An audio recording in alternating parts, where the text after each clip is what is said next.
Hey guys, Hey. We are S and M, and welcome to I Bet You Think This Podcast is About You. And if you think this podcast is about you, then you are probably a narcissist. It probably is. And it's not about you, it is about us and the people who walk the face of planet Earth and who have survived relationships with these individuals who we think are on the cluster B personality disorder. We say we think because we are not mental health professionals. We are run-of-the-mill, ordinary women who've had the misfortune of meeting these guys, most of the time guys. Sometimes women, in my case, women. Also women, either in romantic relationships or in our family structure or in the business world. And we are tired of hiding from these guys who make us think that everything is all of our fault. So welcome to episode 1. It's not me, it's you. And, it's funny. So I will tell you, I've exited a relationship with a total sociopath. Now, that's, again, only my assessment, but he is for sure a narcissist. And for several years, I let him gaslight me, tell me that everything was my fault. Everything relationship-wise revolved around him and his wants and his needs and his desires. And when I pushed back on that and set up some boundaries, I was labeled as crazy, or I'm making things up, or I'm paranoid, or I must have issues with other men in my life. And, it all ended in a flaming pile of shit. And when I walked away from my flaming pile of shit, I thought, whoa, I can't believe that happened to me. Yep. And so I started talking to friends like my friend M here, and I learned, holy crap, it's not just me. This is super relatable. Right. But they always make you think that it is about you. Yeah. And we'll talk about and explain some of the things that S was mentioning, like gaslighting. What does that mean? What does that feel like in a relationship? Because it all happens when you are in a relationship with a narcissist or a sociopath. And there's some differentiations between the two of those personality disorders, but they feel very similar. You don't really know what's happening.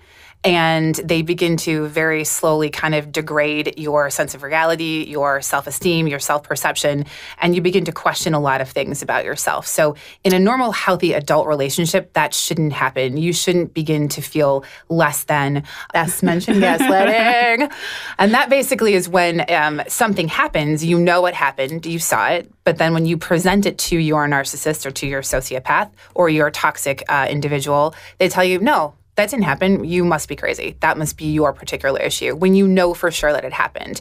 Well, over the course of months and months and years, you begin to doubt everything. And then that's really when they have you. So we'll go into kind of what a narcissist looks like and the different steps that they take. Because here's the thing, and we are both in this for similar reasons, but also there are some differentiations. I really want to raise awareness on what does it look like when you are in the presence of a toxic person. We can't diagnose someone with a personality disorder, really, nor can you if you're not a mental health professional. But it's interesting because some of these people with these cluster B personality disorders, especially narcissism, they literally follow like the exact same steps. They are almost in the same order. They're the same dude. I don't know how many times I've had conversations with friends and I'm like, oh my God, did we date the same guy? Yes. And they're like, oh no, this guy's, 35 and a farmer. I was like, that's not my guy. At the same time, and you had no idea because he didn't tell you. Well, no, of course not. So, I think one of the things that I've struggled with is, sharing my story with people. They think, wow, you're savvy. You're not stupid. You're not a pushover. How do you end up with these guys? Or guy in particular. And, after a lot of reflection on it, it's interesting because they don't start off as an asshole who's gaslighting you. No, they are probably gaslighting you.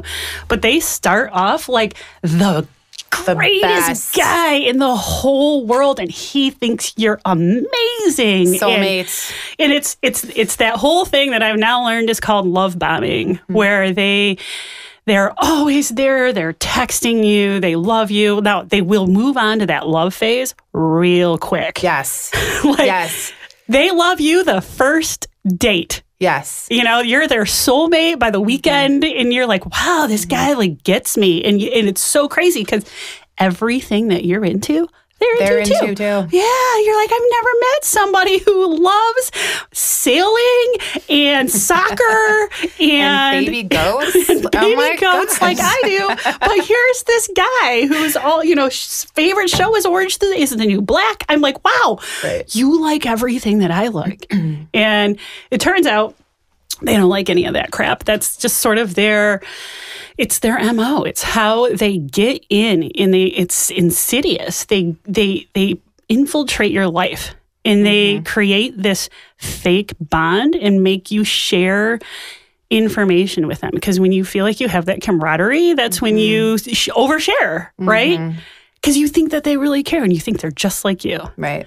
And then you're stuck, right? That's when they get you. That's when they get you. But here's a suggestion. If you think that you are in a relationship with someone who's doing this to you and you're in the love bombing phase, start to ask them very specific questions. If they say that they love this or they're planning on doing this, ask them, get some specifics. Because if you find that they're kind of stuttering their words, they don't have an exact answer, or there's no action behind their words, that's another thing. And that narcissists are really good with their words, and they'll tell you a lot of things, but rarely is their action to substantiate what they're saying to you. So really, it's almost like interview them if you're not sure, because that will definitely help to kind of, the mask will begin to fall away depending on their level of really how many years they've been actively narcissistic. Because unfortunately, they get better with age. They do. No.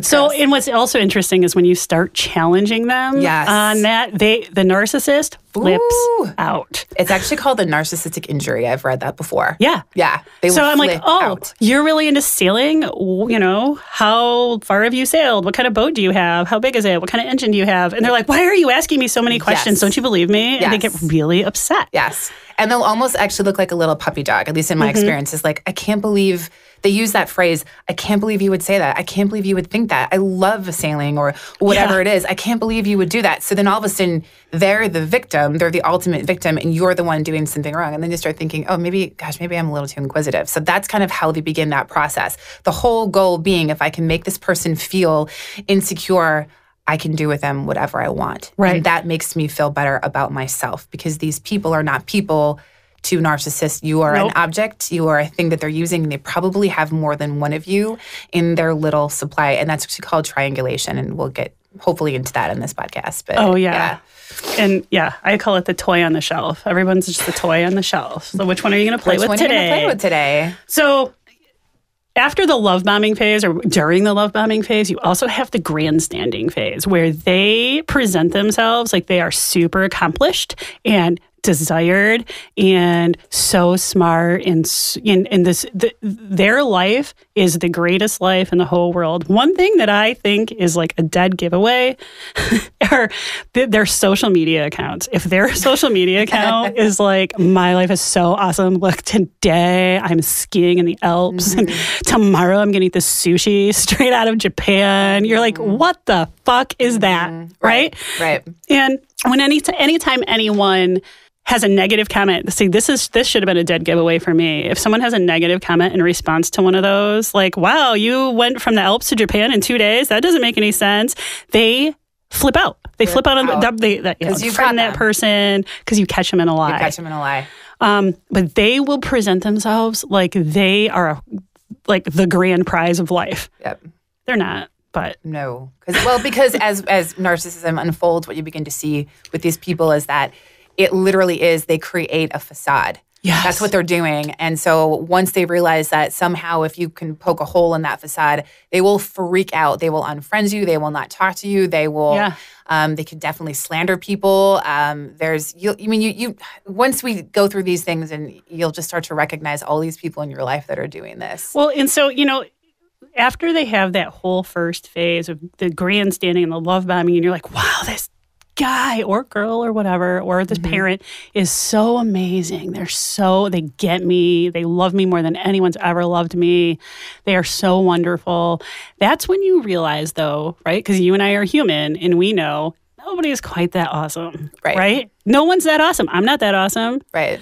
No one's that cool. So then you start to think, maybe their stories don't quite add up. Or maybe they told you something today that's just a little different than what they told you the day before, right? So then you challenge them on that. It's like, wait a minute. I thought you won a Super Bowl ring in 1986, not 1983. What's going on, right? That's when the gaslighting starts. Yes. I didn't say it was 1983. I didn't say it was 1986. You got that wrong. You don't listen to me. What's wrong with you? You don't care enough about me to listen to me. And you're like, wow, did I? My favorite gaslighting story, which is fucked up because I am not this stupid. And I'm like ashamed to admit it, but I'm just going to admit it because this is the safe place for this in front of the whole world or two people, whoever's listening to this. But I had a circumstance where this total sociopathic narcissist, I think that's how his name is saved in my phone right now, tells me that this woman, this ex-girlfriend of his, isn't in his life, right? And the only reason that I'm curious about that is because he keeps calling me her name. And I'm like, why are you calling me this other person's name? So then I got gaslit. Oh, it's just a mistake. Your voice sounds like her. It's just bullshit, oh, gosh. Right? The excuses are always so stupid, too. Oh, it's like, I know. Really? And it's like the fly by the seat of your pants. I know. Oh, my gosh. You really suck at being a narcissist. Seriously, I bought it. So let's not judge too fucking harshly, okay? Okay, because when we're in love with these people, though, right. It changes your perception. And you think, wow, he spent so much time with me and he's so invested in me. He must be telling the truth, right? So you still have all that love bombing. 90% of the time, it's that love bombing. So this guy's like, this woman's not in my life. I don't know why you would think that. Fast forward to an incident where I am meeting a mutual friend of ours for lunch, and I walk into this restaurant, and there he sits with this other woman who I just happen to know. I know who she is, right? This motherfucker tells me, I'm like, I ignore it. I'm not making a scene. That's not my style. I'm too classy for a scene. You'd be really good at making a scene, though. I would pull up a chair and just watch the whole thing go There down. are so many times I wish I could go back in time and make a scene, but, that's okay. For my dream life. Yep. So I have lunch. I leave. I text him, what the fuck? WTF. And he's like, what are you talking about? I'm like, you're with this woman. He's like, no, I'm not. I was with this former partner of mine, business partner. And I'm like, who also I know? And I'm like, no. See, so the former partner is a redhead and this other chick has like jet black hair. And like, P.S., I know them. Like, I have eyeballs in my head and I saw who I was with. No, you didn't see, Susie, you saw Betsy. I'm like, I know Susie and Betsy. And that was definitely Susie. No, it's Betsy. I'm like, how the fuck did I let him convince me? Like, I literally went on Facebook and Instagram to see if Betsy dyed her hair. I was like, no, it's still a redhead. Pretty sure I'm not crazy. And it's like, it's that sort of gaslighting and you feel like you're a crazy person. Because no matter what you say, when I'm like, dude, I saw her, you were together, can you just admit that? I'm not even, we could have a conversation. This doesn't mean our relationship is over, but I want to understand what the relationship is, right? Won't even admit it. They don't like adult communication. I'm like, they don't like those conversations. And what they'll do sometimes after they play the victim is stonewall you. Oh, so if you do confront them and you say, no, this is what I saw you there with this woman, and they deny it, gaslight you. And then what they'll do is just stop communicating with you. That's a tactic that they use. And then you're like, oh my gosh. It's like being ghosted all of the time in your relationship. All the time. Are they like busy? What's going on? No. P.S. Everyone reads their text messages. They just choose to not respond. But they do that because then it makes you feel insecure, and then you feel guilty, then you feel bad, and then that's part of the tactic that they use. The texting is crazy. No adult who has a high level of emotional intelligence and maturity does that. Right. Not without saying, I'm so sorry for not getting back to you. I really apologize. Let's talk about this. I want to meet for coffee. That's what happens. So if you are in an experience where you're feeling that sort of thing, just know that, again, that person may not have a personality disorder. We're not diagnosing them, but they're probably toxic to some degree, especially if they're not willing to have a conversation with you. Because if they love you and care about you, you should want to, have those conversations. Exactly. But it's hard. Yeah. And then after, part of the gaslighting phase, at least most people I've talked to, including myself, is the triangulation. Oh my gosh. I think that's like the worst. That is the worst. It is. So, you catch so-and-so out with Betsy instead of Susie or whatever. And if they can't gaslight you out of it, then they start to triangulate you. Well, you're just jealous of her. Yeah. You're just jealous of her. Why are you so jealous? Why do you have that issue? You should go to a therapist. You should talk about that. I'm like, wow, my real issue is that you lied to me to my face repeatedly, and now you're making it something different, right? And if you ever have anybody in your life who says, everybody says you're dramatic. Everybody warned me about you. Like that sort of projecting. That sort of triangulation. Like it's not me that it's against you. It's everybody else that's against you. Right.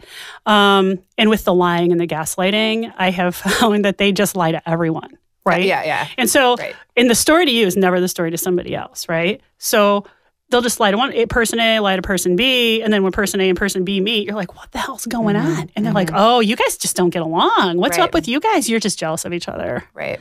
Like, so because it makes them feel important. I mean, that's the thing. These people who are narcissistic, who outwardly, they appear that they're so amazing and they're so awesome, and how can you not love them? And, oftentimes they do run companies and they have positions of power, but inwardly, they secretly do feel like absolutely nothing, which is why they have, as S mentioned in the beginning, lots of toys on the shelf. So sometimes that triangulation is just another toy. If they feel that they're losing you, if one of their toys is like, I'm kind of onto your game, they will freak out, because that is what makes them feel they have any sort of sense of self-worth, is when they do create drama, which, by the way, they will create a ton of drama. If your relationship is just like drama after drama after drama, you could be in a relationship with someone who has a personality disorder. So they intentionally triangulate with two other people that know each other. They usually somehow are in like a work group, a church group. We have an episode coming up where we will talk about narcissism and its prevalence in religion.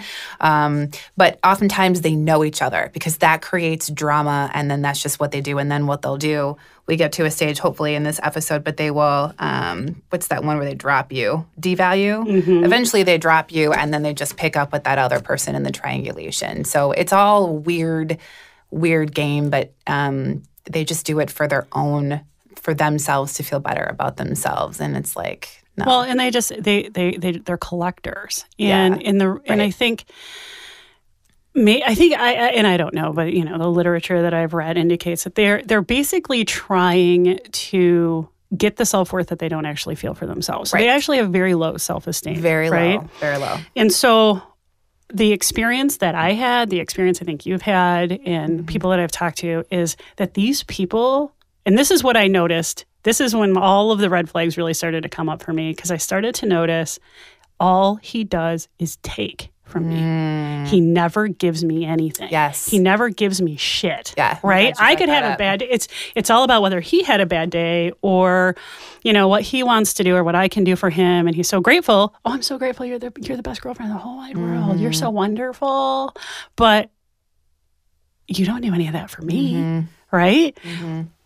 And so when you look back, you're like, wow, he just took. He took and took and took until he thought he took everything that he could.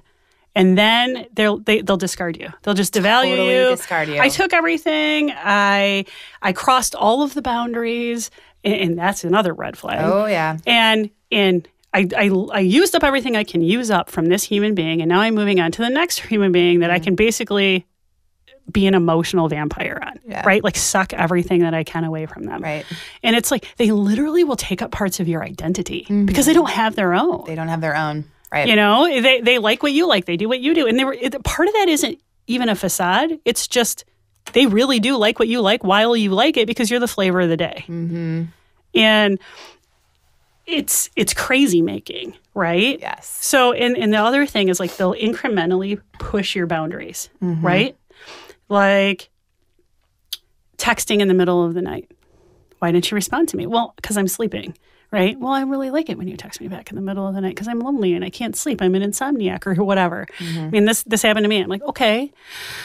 So I'm making sure that my ringer is on and I can text him back if he texts me and he needs me. I'm like, why did I drop that boundary for him? I love to sleep. Exactly. I'm a sleeping fanatic. I've never had insomnia. Right. Like my head is not even on the pillow and I'm out, right? And just like we said about takers. Yeah. I mean, he's not thinking, I probably shouldn't wake her up in the middle of the night. That's really rude and selfish of me to expect someone to be sleeping in like the nocturnal hours or whatever, you know.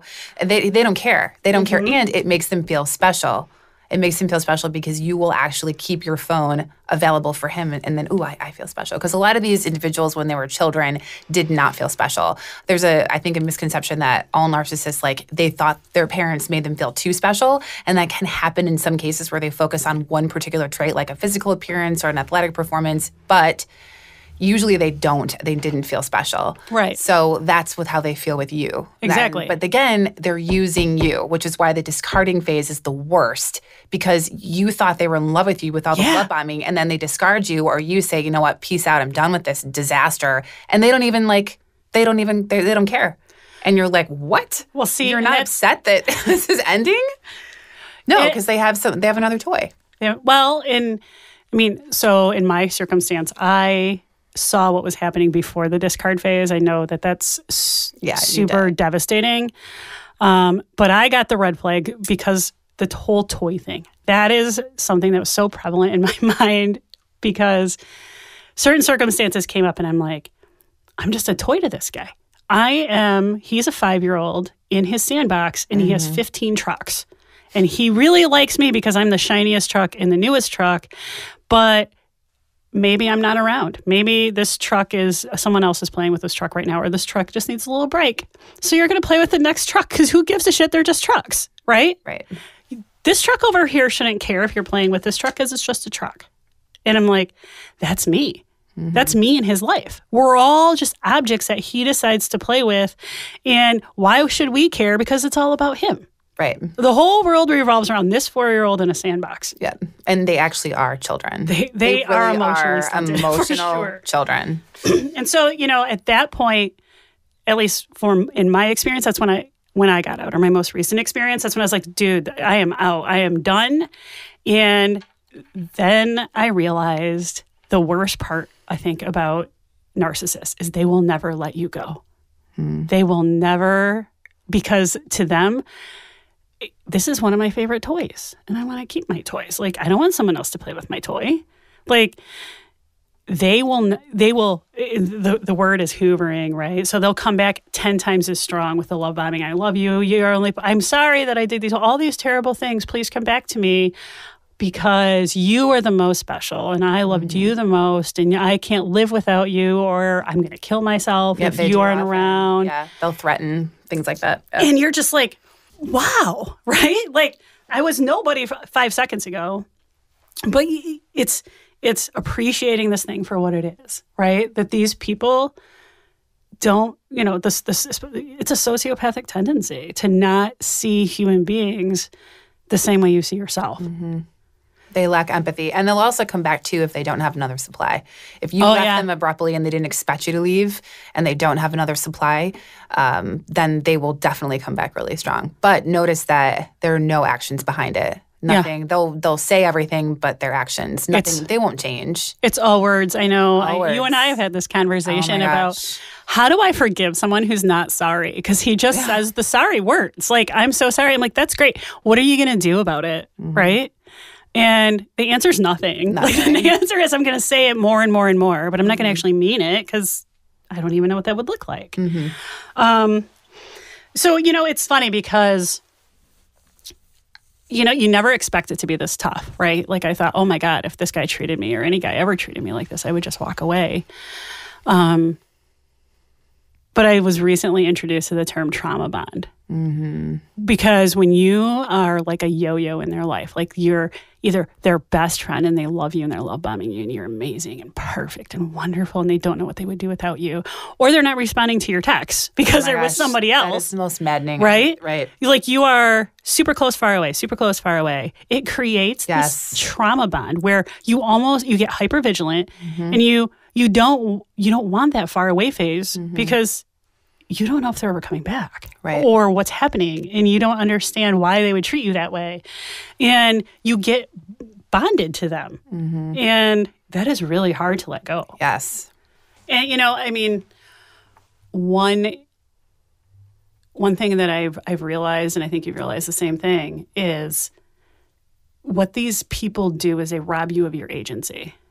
Like, all of a sudden, you realize, hopefully, if you get to a good point or a really shitty point, you realize, wow, I'm not even my own person anymore.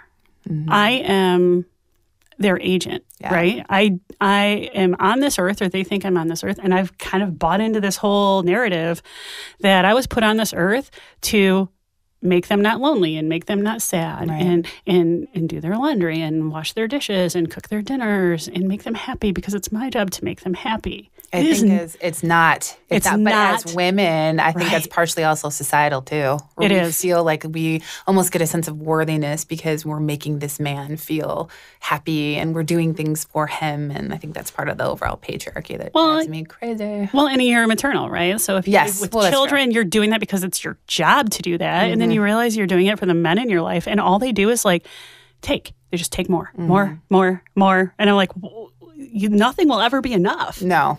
Right. It's a bottomless pit. And you get into the self-blame, right? Like, if I only loved him more, if I was only a better person or a better lover, or I loved him better, or I did his dishes more often, or if I wasn't so crazy and expected a text back, because it's crazy for me to ever expect a text back. I'm so high maintenance. For requesting adult communication. Yes, and everything's my issue, and I probably need therapy because I'm crazy, because I expected him to text me back when I texted him, because if I don't text him back, holy shit, right? The world's about to come to an end. Oh, you're terrible. Right? Oh, yeah. And it's like, if I was more understanding. He had a terrible childhood, or people don't understand him. And if I loved him better, he would be better. And you're like, no, it's not your job. It's not your job to take care of this guy. And you will never make him happy because he's unhappy. Right. That's their work. Right. It's their work. Yeah. I mean, it's not always guys. Sometimes it's somebody in your family. Oh, yeah. I've definitely had that experience multiple times. So... yeah. So, it's,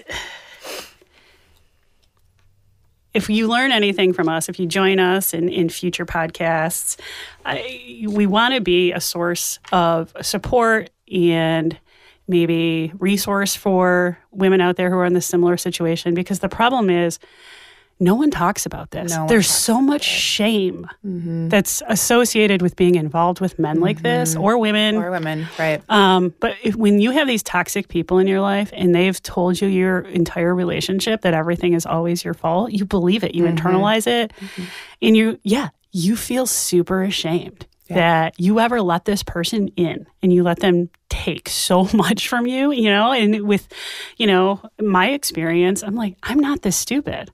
I'm really not this stupid. I should have seen this, right? And you feel like, holy crap, I'm an idiot. But you know what? We're not idiots, because they are so well practiced. This is their game. Good. They're so good at this.